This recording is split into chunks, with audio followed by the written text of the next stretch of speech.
अस्सलाम वालेकुम। Second year और फोर्थ ईयर के पेपर में, बोर्ड के और यूनिवर्सिटी के पेपर में एक क्वेश्चन आता है करेक्शन ऑफ सेंटेंसेस का। ये क्वेश्चन बहुत ज़्यादा इम्पॉर्टेंट है, इसलिए कि अगर आप इसको सही अटैम्प्ट कर देते हैं तो आपको पूरे के पूरे नंबर मिलते हैं। यानी 5 सेंटेंसेस आपने करेक्ट करने हैं and you will get 10 marks. आपको 10 नंबर पूरे के पूरे मिल जाएंगे।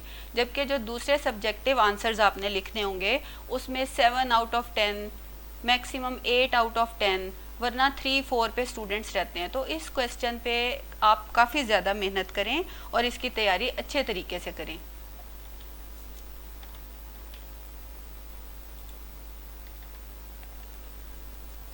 ये जो सेंटेंस मैंने लिया है ये पंजाब यूनिवर्सिटी के पास्ट पेपर में से ही लिया है। A number of students has failed. अच्छा, अ नंबर ऑफ, आप याद रखें इस बात को कि जहाँ कहीं सेंटेंस में जो कोई सेंटेंस भी अ नंबर ऑफ से शुरू हो रहा है तो आपने उसमें plural form of verb use करनी है। A number of texts plural verb. तो इस सेंटेंस को हम करेक्ट करेंगे, a number of students have failed. Has की जगह हैव आ जाएगा। इसी तरह ये भी बहुत ज़्यादा ऑर्डर ऑफ प्रोनाउन इसमें सेंटेंस में रॉन्ग है और ये अक्सर इससे मिलता जुलता जो है वो सेंटेंस आ जाता है। एग्जैक्टली ये सेंटेंसेस नहीं आएंगे, लेकिन अगर आप रूल्स को याद रखेंगे तो इससे मिलता जुलता सेंटेंस जो आएगा वो आप इजीली करेक्ट कर पाएंगे। Only I, you and he can do it. ठीक है, इसमें ऑर्डर ऑफ प्रोनाउन गलत है। जब आपने किसी अच्छे काम का जिक्र करना है तो आपने सबसे पहले यू, फिर ही और फिर आए, ये ऑर्डर याद रखना है। और गलत काम के लिए या किसी नेगेटिव एक्टिविटी के लिए आए, ही एंड यू, ही हमेशा सेंटर में ही रहेगा। तो ठीक है, ये एक पॉजिटिव सेंटेंस है। इसमें हम करेंगे only you, he and I can do it. ठीक है। अच्छा, ये एक और सेंटेंस है, इसमें प्रेपोजिशन रॉन्ग है। ठीक है, every student needs to write with ink. अच्छा, स्टूडेंट्स विद इंक नहीं होता, विद पेन या विद पेंसिल हो सकता है, लेकिन विद इंक नहीं होता।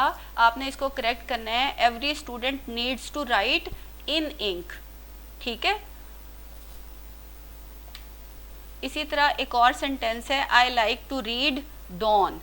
डॉन क्या है? नेम ऑफ अ न्यूज़पेपर है। ये एक प्रॉपर नाउन है। तो एक तो इसको कैपिटल डी से स्टार्ट होना चाहिए था। प्रॉपर नाउन सारे हम कैपिटल लेटर से स्टार्ट करते हैं।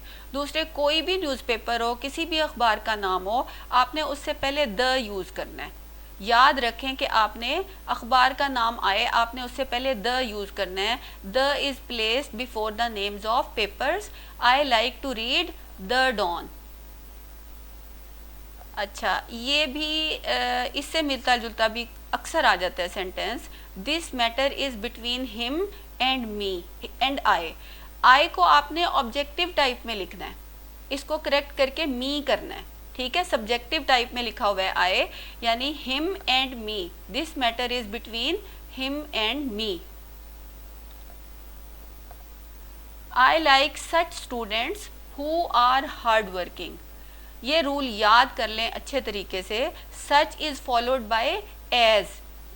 सच के बाद एज आता है, हु नहीं आ सकता। Such is followed by as, यानी सच के बाद हमेशा एज का वर्ड यूज़ होता है।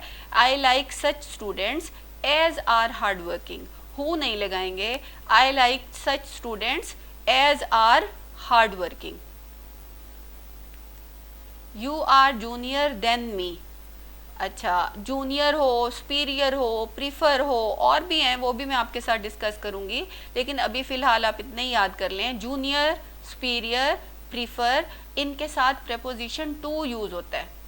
ठीक है, you are junior to me. The dog has its bone. अच्छा, ये एक छोटी सी चीज़ है, लेकिन आप बहुत ज़्यादा ये मिस्टेक करते हैं, खुद अपने लिखने में भी ये करते हैं। इट्स जो है ये कॉन्ट्रैक्शन है, ये शॉर्ट फॉर्म है इट इज़ की। ठीक है, इज़ में से आई को हमने ओमिट कर दिया और उसकी जगह हमने एपोस्ट्रॉफी लगा दिया, तो ये बन गई इट इज़ की शॉर्ट फॉर्म, जिसको हम कहेंगे it's.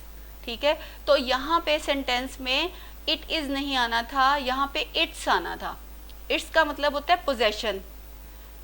The dog has its bone, यानी हमने एपोस्ट्रॉफी निकाल दिया, कॉमा निकाल दिया और उसको सिंपल इट्स कर दिया।